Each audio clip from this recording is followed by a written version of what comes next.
Happening right now, this barge is still sinking in the Fort Pierce Inlet, and there's no timeline for when it's going to be pulled out. News Channel 5's John Shaman live from the inlet to learn about what's happening right now with this situation. John? Well, this story with a number of moving parts. We just spoke with the Florida Fish and Wildlife Conservation Commission. A couple of things to point out. The barge is not the barge that you see behind me there. The barge has sunk, and it is just on the other side. It went down around 6:30 last night. It was being towed into the Fort Pierce Inlet by a 54-foot Gulf Stream. It apparently was already taking on water as it was coming into the inlet, and then it sank again around 6:30 last night. Sad to report that a body was recovered 3 to 4 miles offshore. One of the 3 people that was on the barge did not survive. 2 people and a dog did manage to get off of the barge safely. What does this mean right now if you're thinking of taking a trip out on the water? Well, this inlet is closed right now. Only limited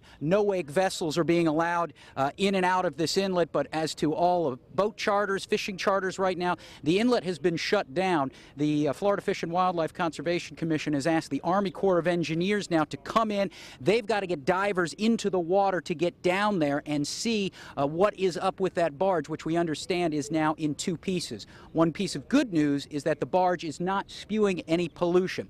As for the man who did not make it off of the barge, we are still awaiting identification on that. But again, right now, Fort Pierce Inlet closed indefinitely. So for you mariners, you know the nearest inlets are way up in Sebastian and down south at St. Lucie Inlet in Martin County. We'll have much more coming up later today on News Channel 5. We're live at the Fort Pierce Inlet. John Shaman, WPTV News Channel 5.